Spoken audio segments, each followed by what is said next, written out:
গাড়ি অ্যাক্সিডেন্ট হয়েছিল, এই কথাই ঠিক। গাড়ির বাস্তবতা খুবই খারাপ। ড্রাইভার খুব জোরে গাড়ি চালাচ্ছিল, সময়ে পৌঁছিবে সেজন্য। হঠাৎ করে হাইওয়ে রাস্তাতে বাম দিক থেকে একটা লোক হয়তোবা খেয়াল করেনি নাকি, বাম দিক থেকে ডান দিকে গেছে। যেই সময়ে গেছে 2-3 সেকেন্ডের মধ্যে গাড়ি যে তার সাথে ধাক্কা লেগেছে। গাড়ি ধাক্কা লেগে গাড়ির বড় ধরনের ক্ষতি হয়েছে। এই পর্যন্ত আল্লাহ একেবারে নিরাপদে রেখেছেন। ভাগ্যে কি আছে আমার জানা নেই, আল্লাহই ভালো জানে। আল্লাহর লাখো শুকরিয়া আদায় করি, সিজদা করে শুকরিয়া আদায় করি। আমার জন্মভূমিতে আমি আসতে পেরেছি। কালকের যা ঘটনা ছিল তাতে আসার কোনো পরিবেশ ছিল না। আমি তোমার শুকরিয়া আদায় করি। সর্বশক্তিমান তুমি, তোমাকে আমি বিশ্বাস করি তুমি সর্বশক্তিমান। ইন্নাকা আলা কুল্লি শাইইন কাদির, তুমি সব কিছু করতে পারো, এটা আমি বিশ্বাস করি। আমি আব্দুর রাজ্জাক বিন ইউসুফ, আমার বিদ্যা বুদ্ধি দিয়ে আমি কোনো কাজ করি না, তোমার বিশেষ রহমতে কাজ করি, এটা আমার বিশ্বাস কাজ করে। 2013 সালের 24শে আগস্ট রোজ মঙ্গলবার 11টার সময় জামিয়া সালাফি হাঁটাবো, বীর হাঁটাবো, রূপগঞ্জ, নারায়ণগঞ্জ, ঢাকা। কাঁঠাল গাছের নিচে বলেছিলাম আমার হাতে টাকা নেই, এ কথাও সত্য। এখানে প্রতিষ্ঠান গড়বে, এ কথাও সত্য।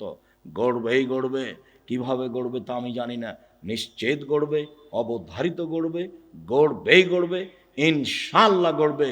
সেই প্রতিষ্ঠান অবস্থান করে 100 বিঘা জমির উপরে।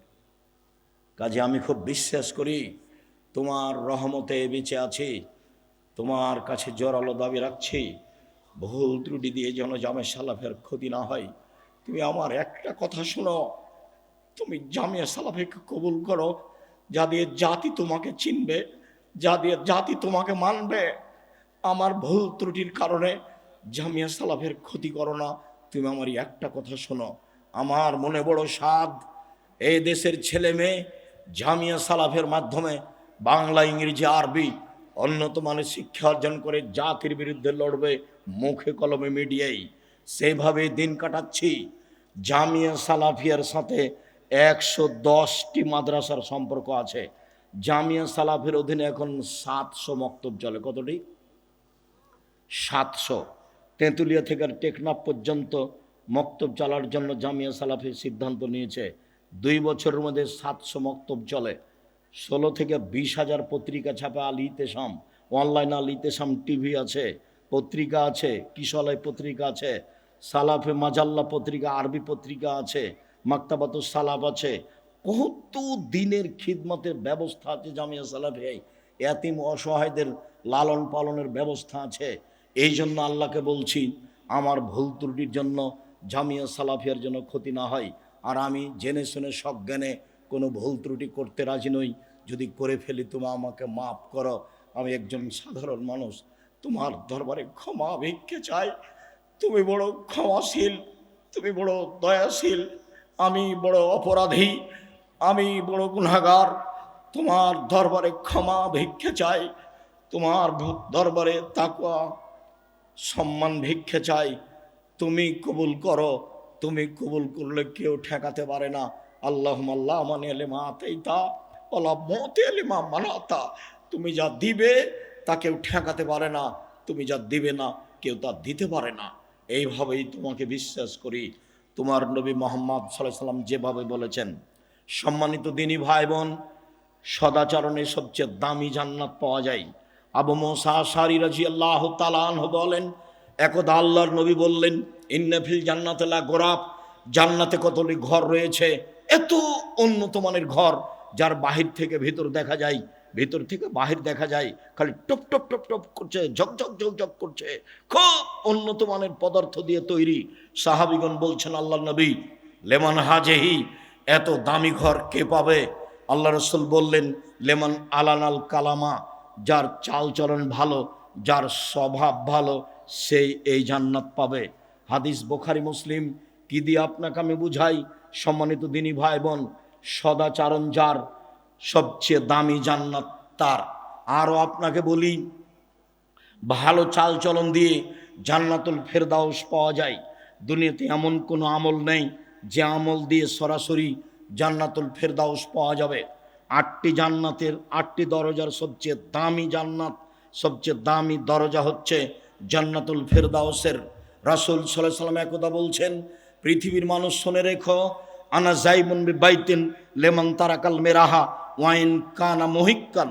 কেউ যদি তর্ক ছেড়ে দেয় সত্য হলেও, এই টিস্যুটা দিয়ে দাও, কেউ যদি তর্ক ছেড়ে দেয় সত্য হলেও, হ্যাঁ আব্দুর রাজ্জাক সাহেব এটা বলেছেন, আরে না এটা বলেছেন, আরে না এটা বলেছেন, তখন যদি আপনি বলতে পারেন আসসালামু আলাইকুম আমি গেলাম, আমি আপনার সাথে তর্ক করতে রাজি নই। মুহাম্মদ সাল্লাল্লাহু আলাইহি সাল্লাম বলেন, যে ব্যক্তি সত্য হলেও তর্ক ছেড়ে দিবে, আমি মুহাম্মদ সাল্লাল্লাহু আলাইহি সাল্লাম তাকে একটা জান্নাতে ঘর নিয়ে দিব। তিনি বলেন, পৃথিবীর মানুষ শুনে রেখো, অবে বাইতিন রাবাজিল জান্নাহ লেমান তারাকাল কিযবা ওয়াইন কানা মাজেহা। মজাক করে হলেও যদি কেউ মিথ্যে না বলে, মজাক করে হলেও যদি কেউ মিথ্যে না বলে, আমি মুহাম্মদ সাল্লাল্লাহু আলাইহি সাল্লাম তাকে জান্নাতে একটা ঘর নিয়ে দিব। তিনি বললেন, পৃথিবীর মানুষ শুনে রেখো, ওয়া আলাল জান্নাহ লিমান হাসানা খলুকাহু।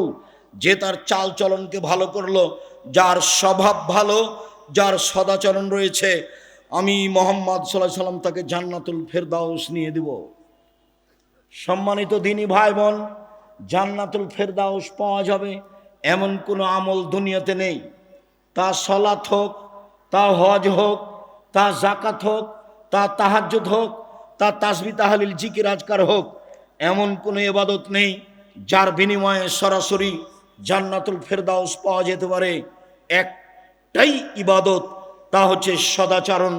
সদাচরণ দিয়ে আপনি জান্নাতুল ফেরদাউস পাবেন।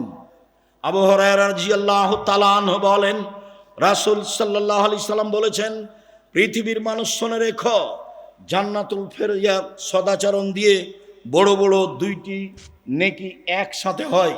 পৃথিবীর মানুষ শুনে রেখো, সদাচরণ দিয়ে বড় বড় 2টি নেকি একসাথে হয়। এক, নিয়মিত তাহাজ্জুদ পড়লে যত নেকি হয়, সদাচরণ দিয়ে তত নেকি হয়। 2, নিয়মিত নফল সিয়াম রোজা থেকে যত নেকি হয়, সদাচরণ দিয়ে তত নেকি হয়। প্রত্যেক দিন নিয়মিত রাতে তাহাজ্জুদ পড়েন, এই তাহাজ্জুদ দিয়ে যত নেকি, ভালো চাল চলনে তত নেকি।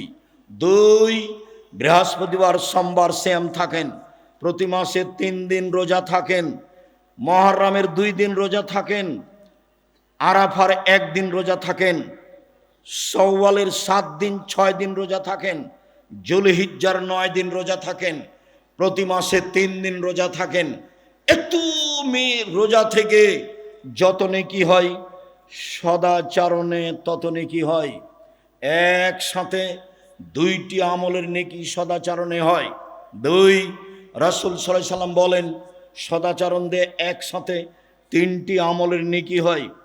1, আল্লাহর পথে জিহাদ করে যত নেকি হয়। 2, তাহাজ্জুদ পড়ে যত নেকি হয়। 3, নিয়মিত সিয়াম থেকে যত নেকি হয়। 3টে আমলে যত নেকি হয়, সদাচরণে তত নেকি হয়। কি দিয়ে বুঝাই আপনাকে আমি সদাচরণ কাকে বলে? রাসূল সাল্লাল্লাহু আলাইহি সাল্লাম বলেন, আল্লাহ তাআলা সদাচরণকে বলেন সামনে রেখে, এই সদাচরণ, আল্লাহ বলছেন, এই সদাচরণ শোনো, আমি আল্লাহ বলছি, মান ওয়াসালাকে ওয়াসালতুহু, তোমাকে যে নিবে আমি আল্লাহ তাকে নিব, তোমাকে যে ছেড়ে দিবে আমি আল্লাহ তাকে ছেড়ে দিব। যার সদাচরণ নেই তার আল্লাহ নেই, যার ভালো চাল চলন নেই তার আল্লাহ নেই। আয়েশা রাদিয়াল্লাহু তাআলা আনহা বলেন, রাসূল সাল্লাল্লাহু আলাইহি সাল্লাম বলেছেন, সদাচরণ আল্লাহর আরশ ধরে এইভাবে ঝুলন্ত আছে। সদাচরণ আল্লাহর আরশ ধরে এইভাবে ঝুলন্ত অবস্থায় বলে। সদাচরণ নিজে বলছেন, সদাচরণ কথা বলতে পারে। আমি সদাচরণ বলছি, মান ওয়াসালানি ওয়াসালাহুল্লাহ, আমাকে যে নিবে আল্লাহ তাকে নিবেন। ওমান কাতানি কাতাহুল্লাহ, আমি সদাচরণ, আমাকে যে ছেড়ে দিবে আল্লাহ তাকে ছেড়ে দিবেন। সম্মানিত দিনী ভাই বোন, রাসূল সাল্লাল্লাহু আলাইহি সাল্লাম বলেন, আল মুমিন কাল বুনিয়ান ইয়াশুদ্দু বাযুহু বাযান, সারা পৃথিবীর মুমিন পুরুষ নারী প্রাসাদের মতো। এ দেখেন আল্লাহ রাসূল দেখাচ্ছেন, এই যে আঙ্গুলগুলি আঙ্গুলের ভিতরে ঢুকলো, এইভাবে নির্বাচনে এক ভাই আওয়ামী লীগ আর এক ভাই বিএনপি বা অন্য দলের যদি বুঝতে পারে যে ও বিপদে পড়েছে, তাহলে বলে ঠিক হয়েছে, ঠিক হয়েছে, উচিত হয়েছে, স্বভাব যেমন তেমন ঠিকই হয়েছে। সেদিন ঝগড়ায় আমাদের গ্রামের অনেক দিন আগের ঘটনা, দুই ভাই ঝগড়া লেগেছে, ঝগড়া লেগে এক ভাই বলছে, শোন রে, আমি তো বোরিং চলে যাব, আমার ভাগটা এমন একজনের কাছে দিয়ে যাব যে তোকে গুতাতে পারে। সদাচরণ কবে বিদায় নিয়েছে? আমাদের গ্রাম ঘরের মহিলারা যখন ঝগড়া লেগে যায় তখন একবারে বস্তির ভাষায় সবচেয়ে নিম্ন ভাষায় ঝগড়া করে। ঝগড়া যখন শেষ হয়ে যায় তখন মহিলাটা বলে, দেখ জানটা একবারে মনের স্বাদ মিটিয়ে বলেছি, মূলের স্বাদ মিটিয়ে বলেছি। তখন তার কাছে সদাচরণ আছে, ওই তাহাজ্জুদ দিয়ে লাভ হবে না, ওই হজ দিয়ে লাভ হবে না। ঢং ঢং করে গ্রামে ঘুরে বেড়িয়ে মানুষের সাথে ঝগড়াঝাঁটি করে সদাচরণ নিজে থেকে বিদায় করে দিয়ে জান্নাত পাওয়া সহজ নয়। সম্মানিত দিনী ভাই বোন, রাসূল সাল্লাল্লাহু আলাইহি ওয়াসাল্লাম বলেন, আল মুমিনুনা কারাজুলিন ওয়াহিদ, সারা পৃথিবীর মানুষ একজন, সারা পৃথিবীর মানুষ একজন। ইনিস্তাকারা আসহু ইস্তাকা কুল্লুহু, মাথায় ব্যথা হলে সম্পূর্ণ শরীরে ব্যথা বুঝতে পারে, চোখে ব্যথা হলে সম্পূর্ণ শরীরে ব্যথা বুঝতে পারে। আমি বিপদে পড়েছি, আপনিও বিপদে পড়বেন, আমার পাশে এসে বলবেন কি হয়েছে, ডাক্তার লাগবে, অ্যাম্বুলেন্স লাগবে, অটো নিয়ে আসবো, এরই নাম হলো সদাচরণ। আপনি যদি বলেন ঠিক হয়েছে, আবার যদি খুশি হয়ে গরু জবাই করেন, তাহলে তো আরো উল্টা কথা হয়ে গেল। আমার চোখের সামনে একজন পরাজয় হয়েছে, তা আর একজন গরু জবাই করলে এটা আমার চোখের সামনের ঘটনা। কবে সদাচরণ বিদায় নিয়েছে? দলীয় দাপটে ক্ষমতা দেখিয়ে জুলুমবাজি করে, অন্যায় অবিরাজ করে, লুটতরাজ করে, রাহাজানি করে, মানুষকে অপমান করে, মানুষকে জেল হাজতে দিয়ে তাহাজ্জুদ পড়ে কোনো লাভ নেই। সম্মানিত দিনী ভাই বোন, আলোচনা লম্বা ছিল, আজকের জন্য এই পর্যন্ত বলে বলছি, সম্মানিত দিনী ভাই বোন, আপনি দাপট দেখিয়ে মানুষকে অপমান করে, মানুষকে খাটো করে তাহাজ্জুদ পড়ে জান্নাত কিনার হিসাব করিয়েন না। এই ছেলে শোনো, তোমাকে বলছি, আজকে সিদ্ধান্ত নাও, কোনোদিন প্রতিশোধ নেব না, কারো যা হবে হবে, কোনোদিন কারো বদনাম করব না, যা হবে হবে, একটু সিদ্ধান্ত নেও না। আমাকে জিজ্ঞাসা করো, আমি তো বেঁচে আছি, বিশ্বাস করো আমি কোনোদিন কারো ব্যাপারে কোনো কথা বলি না, আমি তো বেঁচে আছি, কোনো সমস্যা আমি বুঝতে পারি না, বরং মনে হচ্ছে যে খুব ভালো পথে আছি এবং ভালো অবস্থায় আছি। সম্মানিত দিনী ভাই বোন, সকল দিনী ভাই বোনকে সদাচরণের উপরে বিস্তারিত আলোচনা টিভিতে থেকে, ইউটিউব থেকে নিয়ে দেখার জন্য অনুরোধ জানিয়ে, যেসব বই পুস্তকগুলি আমাদের আছে সেগুলি সংগ্রহ করার অনুরোধ জানাচ্ছি। বিশেষভাবে উপদেশ বই, বিশেষভাবে আব্দুল্লাহর এই বই, যেটা বলে গেল আল্লাহর পথে যাত্রা। সকল দিনী ভাই বোনকে আমি আমাদের আলোচনাগুলি মেনে যেটা সত্য সেটাকে মূল্যায়ন করার অনুরোধ জানিয়ে, আন্তরিকভাবে অনুরোধ জানিয়ে সকলের জন্য দোয়া কামনা করি। কয়েকটা জিজ্ঞাসা, হ্যাঁ পড়ো।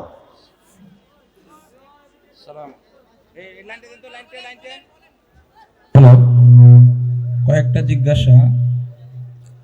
দেবীনগর নিয়ে আপনাদের চিন্তা ভাবনা কেমন এবং আপনারা কি প্রতি বছর দেবীনগরে আসবেন? দেবীনগর জন্মভূমি, দেবীনগরকে ভালোবাসি, কে উল্টা চলে এ বিবেচনা আমি আব্দুর রাজ্জাক বিন ইউসুফ করতে রাজি নই। কে বিরুদ্ধে আছে, কে হিংসা করে, এই পাতা আমি ছিঁড়ে দিয়েছি, এটা পাতা আমি পড়ি না। আপনারা যোগাযোগ রাখলে সময়ের গতিতে আমি আসবো ইনশাআল্লাহ। নাতিকে ভাই বলা যাবে কি? নাতিকে, নাতনিকে বুবু, দাদি, ভাই বলাতে কোনো সমস্যা নেই। কেউ যদি বলে থাকে সমস্যা, তাহলে ভুল হয়েছে। আমি নাতিকে ভাই বলি, এর অর্থ ওটা আমার নিজ ভাই নয়, ওটা আমার নাতি। জমি যা আমাকে যদি জিজ্ঞাসা করে আপনারা সহজ আপনার ভাই কয়টা, তা আমি কি আমার নাতির নাম বলবো? তার মানে আমি ওকে নিজ ভাই বলে স্বীকৃতি দিনি, এটা স্নেহ, চলবে, কোনো সমস্যা নেই। বেতুর সালাত তাহাজ্জুদের সময় পড়বে নাকি এশার সময়? বেতের সালাত তাহাজ্জুদের সময় পড়বে না এশার সময়? যারা রাতে তাহাজ্জুদ পড়তে ইচ্ছুক তারা বেতের তাহাজ্জুদের পরে পড়বে, এটাই চেষ্টা করবে। আর যদি মনটা এলোমেলো থাকে, উঠবো কি উঠবো না, ঠিক নাই, উঠবো কি উঠবো না, তাহলে এশার সলাতের পরে বেতের পড়ে নেবে। 1 রেকাত 3 রেকাত পড়তে পারে, 1 রেকাত 3 রেকাত পড়তে পারে। জি। খেলাধুলা আয়োজন করার মাধ্যমে কি সমাজ উন্নত হতে পারে ও মাদক নির্মূল হতে পারে? কুল্লুল্লাহ বিনিয়ালহু বিহি বাতিল ফাহুয়া বাতিল, প্রত্যেক খেলায় বাতিল। মাত্র 3টে শরীর চর্চার জন্য, যেখানে কোনো প্রতিবাদ প্রতিশোধ এবং জুয়া থাকবে না, টাকার হারজিত থাকবে না, সেই শরীর চর্চা জায়েজ। বাকি যত খেলা আছে সব বাতিল। দিবসকে লক্ষ্য করে যত খেলা হয় সব বাতিল, এগুলো জায়েজ নয়। দিবস মানা যেমন শিরক, এই সব খেলায় অংশগ্রহণ করা তেমন গুনার কাজ। জাযাকুমুল্লাহ খাইর। ক্রিকেট খেলায় আর্থিক সহযোগিতাকারী ও সাপোর্টকারীদের ব্যাপারে জানতে চাই। ক্রিকেট খেলাও জায়েজ নয়। শরীর চর্চার জন্য চাই যখন টাকার হারজিত নেই, আর যখন টাকার হারজিত আছে তখন এটা হারাম, তখন এটা জুয়া। 4 শ্রেণীর মানুষ জান্নাতে যাবে না। তার 1 শ্রেণীর মানুষ যারা জুয়াতে অংশগ্রহণ করে, যারা জুয়াতে সাহায্য করায়, যার জান্নাতে যাবে না। টাকার হারজিতে যা খেলা হয়, যেটা খেলা হয় সেটাই জুয়া। সাবধান। ফুটবল ক্রিকেট আন্তর্জাতিক খেলা যখন হয় তখন সেটা একবারে কি ওটাকে বলেন, প্রজেক্টর লাগিয়ে দেখা তো বহুদূরের কথা, আর গল্প যেখানে চলে সেখানে বসে দেখা হারাম। বহুদিন থেকে বলছি। 3 শ্রেণীর মানুষ পাপী, বড় পাপী। তার 1 শ্রেণীর মানুষ কেউ যদি কাউকে বলে, আসো জুয়া খেলি, খেলেনি, খালি বলেছে আসো খেলি, তাহলে তাকে কাফারা দিতে হবে। 10 জন ফকিরকে 100 কেজি করে চাউল দিতে হবে। খেলেনি, খালি বলেছে আসো খেলি, খালি বলেছে, এই জন্য 10 জন ফকিরকে 100 কেজি করে চাউল দিতে হবে, তার নাম জুয়া। সাবধান। আমার জন্মভূমি এটা, তোমরা ছেলেরা খুব সতর্ক থাকো। খারাপটা খারাপই, মোবাইলের ভালোটা নিও না। মোবাইল বাদ দিয়ে ভালো করে পড়াশোনা করো, খুব শক্তভাবে পড়াশোনা করো। আমি তো রাত 2টায় ঘুমাবো, 9টার সময় বাবুর্চি দরজা বন্ধ করে শুয়ে গেল, তখন আমি ভাবছি ওরে সুবহান আল্লাহ, 9টায় ঘুমিয়ে যাওয়া যে কত সুবিধা, কত যে স্বাদ। এখনো রাত 2টায়, রাত 2টা না বাজলে আমি ঘুমাবো না, এটা খুব ত্যাগ ছিল ছাত্র জীবন। রাত 2টা বাজবে তখন ঘুমাবো, চেষ্টা চালাতে কম করিনি। আমাদের মেধা দুর্বল তো, সেই জন্য ছেঁচড়া মেচড়া করে আছে। চলো। আমি একজন স্কুল পড়ুয়া শিক্ষার্থী। আমার জাতীয় সঙ্গীত না গাইলে আমাদের বাধ্যতা করে। আমি জানি জাতীয় সঙ্গীত গাওয়া শিরক, এখন আমার করণীয় কি? জাতীয় সঙ্গীত শিরক। ঠাকুর বাঙালিদের শত্রু, ঠাকুর মুসলমানের শত্রু, ঠাকুর জাতির শত্রু, ঠাকুর ঢাকা বিশ্ববিদ্যালয়ের শত্রু। ঠাকুর ভারত বাংলাদেশ পাকিস্তানের মুসলমান যখন ইংরেজদের হাতে নির্যাতিত, তখন ঠাকুর লন্ডনে মুছ পাকায়। সেই ঠাকুরের গান শিরকি গান আমার ছেলে মেয়ে বলবে, এটা অসম্ভব হতে পারে না। আমার দেহের শ্বাস থাকাকালীন আমি ঠাকুরের গান মানব না, মানিনি, ছেলে মেয়েকে বলতে দিনি, দিব না, দেখি কতদিন ঠিক থাকতে পারি। এটা হতে পারে না। ঠাকুর বলে ও কালিমা তোমার আকাশ, ও কালিমা তোমার বাতাস।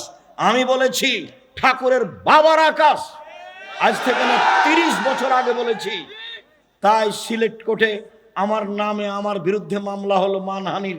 5,000 কোটি টাকা মানহানির মামলা, 5,000 কোটি টাকা।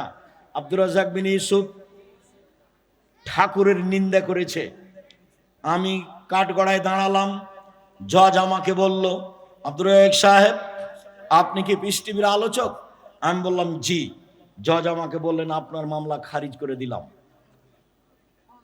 আমি সিলেট সুনামগঞ্জ কোর্টে দাঁড়ালাম, জজ আমাকে দেখে বলছে, আব্দুর রাজ্জাক সাহেব আপনি এই মামলার জন্য এসেছেন তা আমার মনে হয় না। আপনি ঠাকুরের বিরুদ্ধে কথা বলেছেন, সেই জন্য সিলেট সুনামগঞ্জ কোর্টে আপনার 1,000 কোটি টাকা মানহানির মামলা দিয়েছে। আপনার সাথে মামলা নিয়ে কোনো কথা নেই। মামলার নথিটা, এই নথিটা এভাবে উল্টে দিলেন, দিয়ে ওকে বক্তব্য যেগুলো ভালো লাগেনি সেগুলো শোনাতে লাগলেন। 14 মিনিট যাবত ও সব বক্তব্য মুখস্থ করেছে। তো যেগুলো তাকে ভালো লাগেনি সেগুলো আমাকে একটা একটা করে শোনাচ্ছে। শোনানো যখন শেষ হলো তো আমি খালি হাসছি। আমাকে উকিল বলেছে, আব্দুর রাজ্জাক সাহেব, চিরদিন আপনার কথা শুনেছি, আজকে আমার কথা শুনবেন। জজ খুব পাওয়ারফুল জিনিস। আপনি কোনটা বলতে যাবেন মন খারাপ হয়ে যাবে, তখন যেটা বলবে সেটাই হবে। আমার একটা কথা মানবেন, আজকে মুখ খুলবেন না। তাহলে ঠিক আছে, তাই হলো। আজকে মুখ খোলা হবে না। জজ বলল যে এই আপনার জামিন মঞ্জুর করা হলো, আব্দুর রাজ্জাক সাহেবের সাথে আপনারা কেউ কথা বলবেন না, মানে কেউ যেন আশেপাশে না আসে, হইচই না করে। উনি বললেন, এটাই ছিল সিলেট কোর্টের ঘটনা, ওটাই ছিল সিলেট সুনামগঞ্জ কোর্টের ঘটনা। আমি শক্ত হাতে কথা বলে পরিবেশ আমার কোনোদিন দুর্বল দেখিনি, ভালো ছাড়া। আমি ঠাকুর গান কোনোদিন মানিনি, এখনো মানছি না, কোনোদিন মানব না। যারা বলে তারা মুশরিক, যারা সমর্থন জানায় তারা মুশরিক। আপনি কি বিদ্যা অর্জন করছেন, আপনার ছেলে মেয়ে কি অর্জন করছে, তা আমার বুঝতে বাকি নেই। এগুলো ভুল সিদ্ধান্ত। আপনারা স্বামী স্ত্রী খুব প্রশংসা করলেন, আমার ছেলের মেধা ভালো, গোল্ডেন পেয়েছে, আমার ছেলে এই পেয়েছে। ম্যাট্রিক পরীক্ষার সময় 3 জন মাস্টার ছিল। তারপর বিশ্ববিদ্যালয়ে ভর্তি হওয়ার জন্য সাবজেক্ট প্রতি একটা করে দিয়েছেন প্রাইভেট মাস্টার। বিশ্ববিদ্যালয়ে ভর্তি হয়েছে, বুয়েটে রুয়েটে ভর্তি হয়েছে, বিদেশ থেকে বড় ডাক্তার হয়ে এসেছে। এরপরে ও ওই কোম্পানির ওষুধ লিখেছে যেই কোম্পানি তাকে টাকা দিয়েছে। এখন আপনার টাকা লস না লাভ? আমি বাংলাদেশের বিদেশের যে কোনো জায়গাতে যে বলছি, চাঁপায় নবাবগঞ্জের ভাষাতে আপনাদের স্বামী স্ত্রী এবং ছেলের অবস্থা আমও গেল, ছালাও গেল, কাঁদতে কাঁদতে চোখও গেল। বলেছে এটা চাঁপায় নবাবগঞ্জের ভাষা, আপনাদের শোনালাম। আর যদি চাঁপায় নবাবগঞ্জের ভাষা বুঝতে না পারেন, তাহলে আপনার ছেলে 3টে পরীক্ষা দিলেই হতো, 5টা পরীক্ষা দিল কেন? ও তো জানে 5টা পরীক্ষা লাগবে না, ও দিল কেন? ও ডাক্তার মানে প্রতারক সবাই নয়, ও ইঞ্জিনিয়ার মানে ও চোর, ওরা টাকা চুরি করে। বলেন আপনারা দুজন কি করলেন? পয়সাপাতি খরচ করে দেবীনগরের মেধাবী ছেলে, খুব ভালো চাকরি করে, অনেক টাকা বেতন পায়।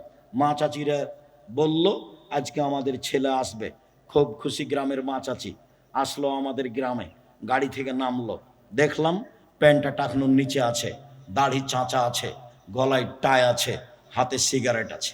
এই সময় ছেলেটা গাড়ি থেকে নামলো। একটু পরে দেখলাম বৌমা গাড়ি থেকে নামলো, গায়ে হালকা হালকা কাপড় আছে। একটু পরে নাতনি পুতিন গাড়ি থেকে নামলো, দেখলাম গায়ে তেমন কাপড় নেই। দেখি গাড়ির পিছন দিকে কুকুর আছে। বলেন এখন আপনাদের স্বামী স্ত্রী, আপনার ছেলের 3 জনের অবস্থা হলো। ওই সেই কালে একটা পদ্য পড়েননি, এই মাঝি বাবু বলছে, চাঁদ কেন বাড়ে কমে রে? আমি কি এগুলো জানি? দেখি তোর জীবন চারায় নাই মিছে। এই মাঝি এই হয় কেন রে? আমি কি ওগুলো জানি? দেখি তোর জীবন আটা নাই মিছে। এই মাঝি এগুলো কি বলতে পারিস? আমি কি ওইসব জানি? দেখি তোর জীবন 12 আনায় মিছে। একটু পরে বাতাস উঠেছে, নৌকা হিলে উঠেছে। মাঝি বলছে, বাবু সাঁতার জানো বাবু? তখন মাঝি বলছে, বাবু বলছে, না রে মাঝি না, আমি তো সাঁতার জানি না।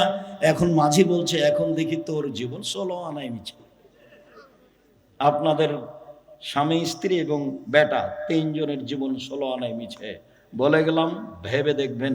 আমি আপনার বাড়ির মানুষ, দূরে করে চিন্তা করবেন না, কাছে করে চিন্তা করেন, ভালো হবে। আমি আপনার সাথে বসতে চাই, উঠতে চাই, কথা বলতে চাই। সরিষা সমপরাণ আপনাকে এড়িয়ে আমি চলতে চাই না, বলে আসছি লম্বা সময় ধরে একই কথা বলে আসছি। সুদের টাকায় ধর্মীয় প্রতিষ্ঠান চালানো যাবে কি?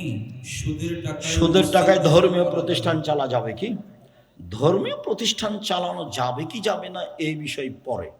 সুদের টাকা দান করলে নেকি হবে না, এইটা আগে। সুদের টাকা দিয়ে দিয়েছে, এতে মাদ্রাসা গড়লে তাতে পড়াশোনা করা এগুলো চলবে, কিন্তু সুদের টাকা দিয়ে দান করে ও নেকি পাবে না, এটা তাকে মাথায় রাখতে হবে। আর এরকম টাকা হলে মসজিদে যেন লাগানো না হয়। যদিও বুঝতে পারে সেক্রেটারি সভাপতি যেটা সুদের টাকা, তাহলে উনি যেন মসজিদে না লাগান, এইটা সেক্রেটারি সভাপতিকে সতর্কবাণী। এছাড়া মাদ্রাসা, মক্তব, টয়লেট এগুলোতে যদি কেউ দিয়ে দেয়, কাজে লাগিয়ে দিবে, যিনি দিয়েছেন তিনি নেকি পাবেন না। চলো।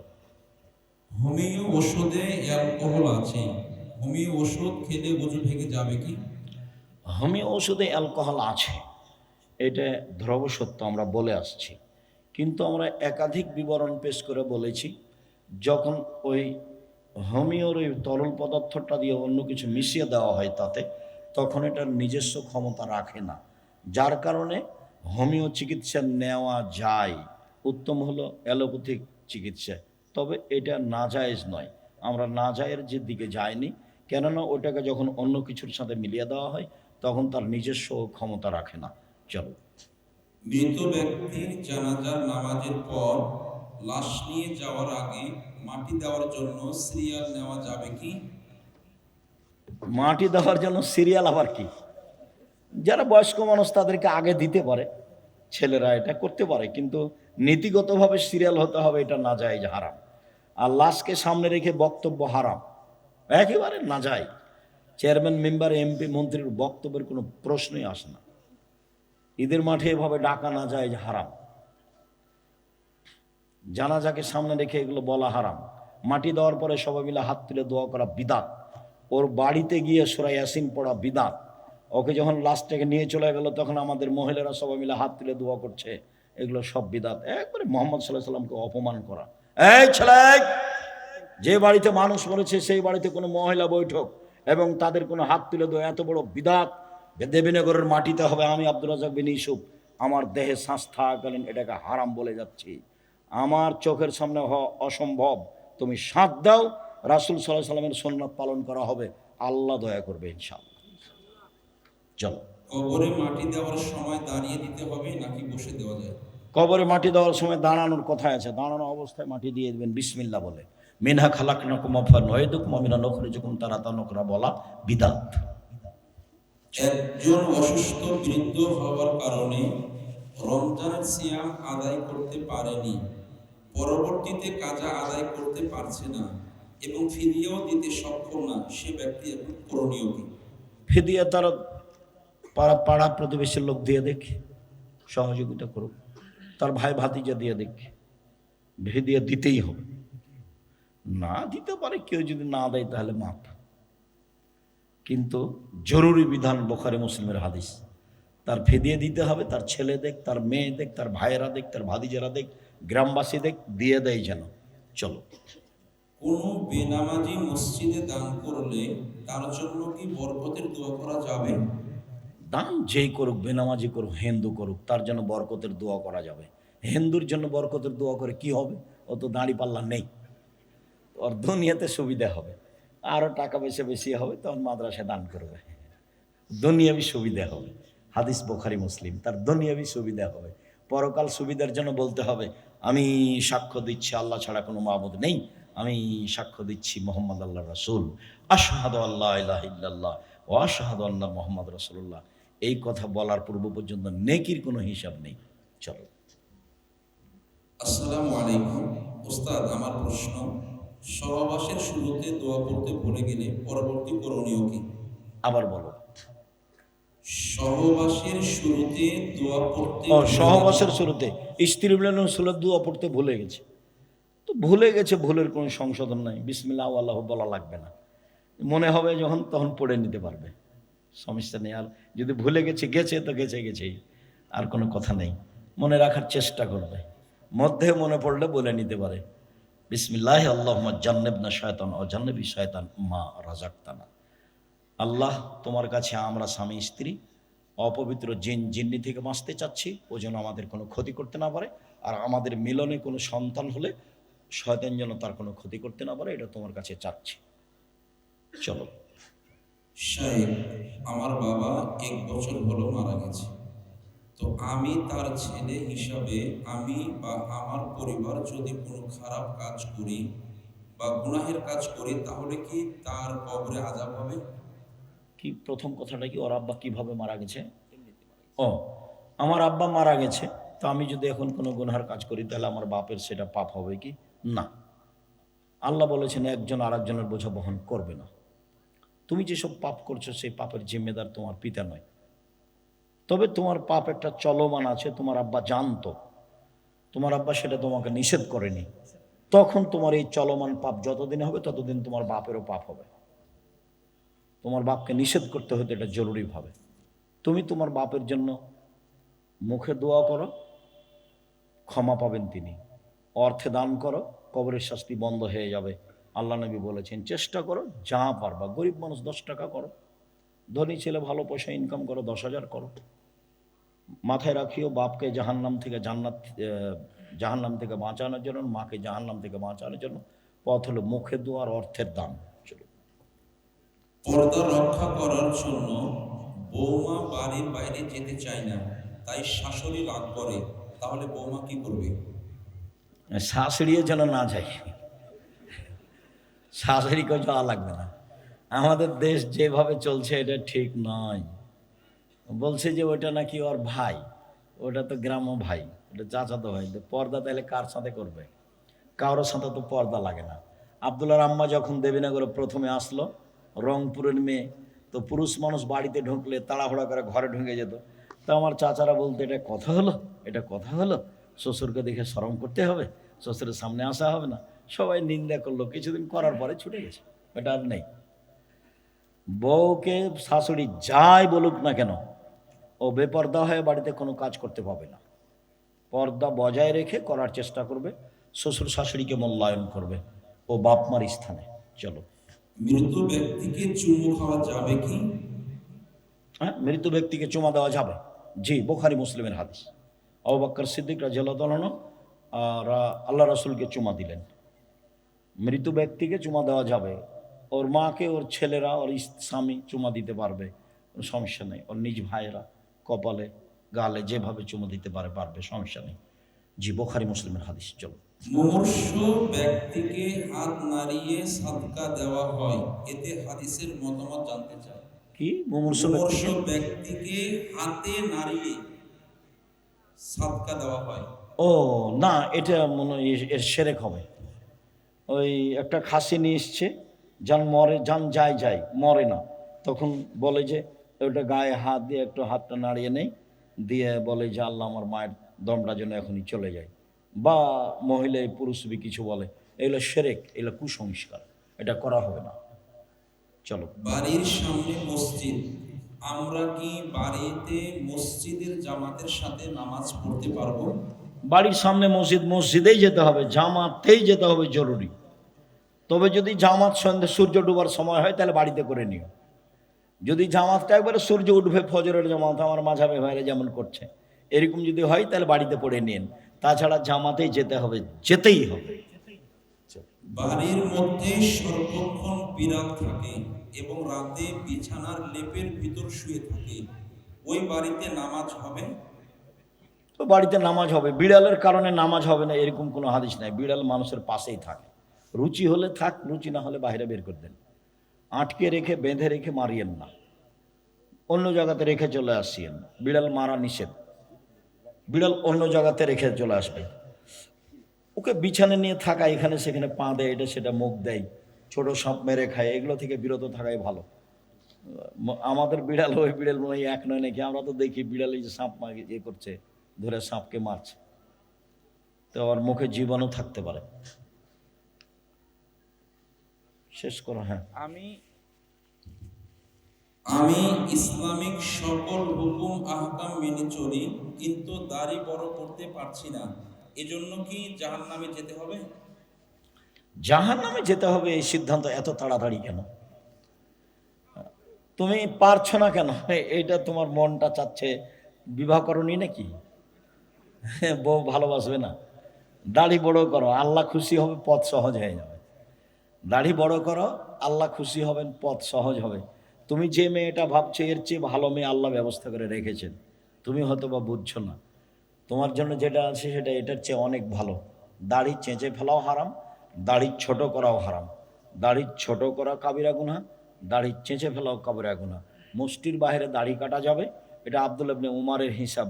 এই ফতোয়া বিদ্বানগণ মানেননি, সাহাবিগণ মানেননি, কোনো সাহাবী এটা করেননি, আল্লাহ রাসূল এটা করেননি। দাড়ি ছেড়ে দিতে হবে, ছোট করা হারাম, চেঁচে ফেলা হারাম।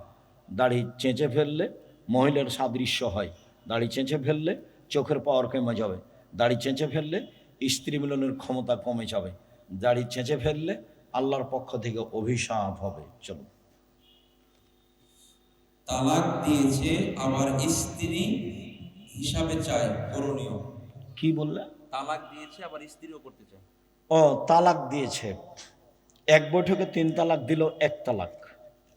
এক তালাক দিয়ে যদি 90 দিন থেমে যায় আর তালাক না দেয়, তাহলে 90 দিন পরে বউ এমনি বাতিল হয়ে যাবে। তবে এক তালাক দিয়ে 90 দিন পার হয়ে গেছে, এখন যদি নিয়ে আসতেই চায় তাহলে বিবাহ করে নিয়ে আসতে হবে। আর 90 দিনের ভিতরে নিয়ে আসলে বিবাহ পড়াতে হবে না।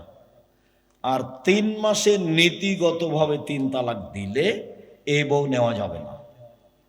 এক তালাক দিয়ে নেওয়া যাবে, কোনোদিন 6 মাস বছর পরে আর এক তালাক দিয়েছে তবু নেওয়া যাবে, কোনোদিন 6 মাস বছর পরে আবার এক তালাক দিয়েছে, তখন শেষ। কোথাও বিবাহ হবে স্বইচ্ছায় ছেড়ে দিবে, তখন নিতে পারে। বলছিলাম যে এক বৈঠকে 1000 তালাক দিল, এক তালাক 90 দিনের মধ্যে ফিরিয়ে নিতে চাইলে নিতে পারে, কোনো সমস্যা নেই। 90 দিন পার হয়ে গেলে বিবাহের মাধ্যমে নিয়ে আসতে হবে। চলো। আমার শাশুড়ি মারা গেছে, আমার শাশুড়ি তার বড় মেয়েকে জমির ভাগ দিবে, কিন্তু একসাথে ছোট মেয়েকে দিবে না, এটা কি ঠিক? তোমার শাশুড়ি জাহান্নামে চলে গেছে, ঢোকেনি কেন? মরেনি এই জন্য। আর্থিক স্থায়ী সম্পদের সাথে কোনো আপোষ নেই।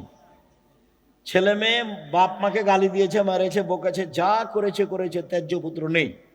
এক মেয়ে খুব সেবা করেছে, এক মেয়ে কিছুই করেনি। যে মেয়ে সেবা করেছে তাকে দিয়ে দিতে হবে, এটা হারাম, ওর সাথে কোনো আপোষ নাই। তোমার মা, তাই তুমি সেবা করেছ, তোমারও মা, তুমি করনি, তুমি খারাপ মহিলা, তুমি ভালো নও, বাস কথা শেষ। তোরা ওরা 2 ভাই, ও একজন বাপকে দেখে, ও দেখে না, এ ভালো ছেলে, ও ভালো ছেলে নেই, নয়, এ পর্যন্তই শেষ। জমি জায়গা সমান হারে, কম দেওয়ার কোনো সুযোগ নেই। আমার ছোট ছেলে আমাকে বেশি দিয়েছে, বেশি দেখেছে, অতএব আমার ছেলেকে আমি 1 বিঘা জমি দিয়ে দিলাম, খালি মরতে বাকি আছে, মরলেই জাহান্নাম। চলো। মায়ের কথা শোনা ফরজ, কিন্তু যদি মায়ের কথা শুনতে গিয়ে বউকে পর্দা সম্পূর্ণ করাতে না পারে, তাহলে কি করব? বউকে সম্পূর্ণ পর্দা করতে পারছে না মায়ের কারণে, তখন মায়ের কথা মানা যাবে না, পর্দা করাই লাগবে, এটা ফরজ। যেই কাজে আল্লাহর নাফরমানি হবে সেই কাজে বাপ মায়ের কথা মানতে হবে না, আল্লাহ বলছেন, আল্লাহ নবী বলছেন। অতএব এই সময়তে যদি মায়ের কারণে পর্দা হয় না এমনটা বোঝা যায়, তাহলে উপেক্ষা করেই তাকে পর্দার কথা বলতে হবে।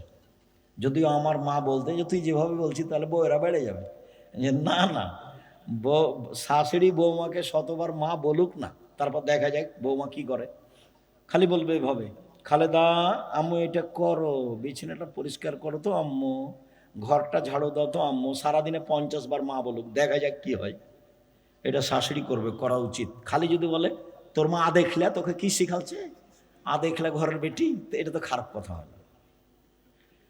এইগুলো বলা হবে না শাশুড়ির জন্য। আমাদের দেশের এগুলো পরিবেশ ভালো নয়, বউয়ের পক্ষে থাকতে হবে, বউয়ের উল্টা গেলে পরিবেশ নষ্ট হবে, খারাপ হবে, বউটা বুদ্ধি হারিয়ে দিবে, বউ তখন বদনাম করবে। শাশুড়িকে বউয়ের পক্ষে থাকতে হবে। শুক্রিয়া, জাযাকুমুল্লাহ খায়ের। লম্বা সময় ধরে আলোচনা শুনলেন। আজকের আব্দুল্লাহর আলোচনা অতীব গুরুত্বপূর্ণ ছিল। আমি আগে আসলে আর একটু ভালো হতো, আমি পরে আসাতে একটা আমার লস হয়েছে। তো যাই হোক, আবার কোনো দিন পাশে বসে আমি লম্বা সময় ধরে শোনার চেষ্টা করবো ইনশাআল্লাহ। আমি আমার জন্মভূমিকে ভালোবাসি, আমি সকলের কল্যাণ কামনা করি। আল্লাহ আমাদের যারা মারা গেছে তুমি তাদের কবরের শাস্তি মাফ করো।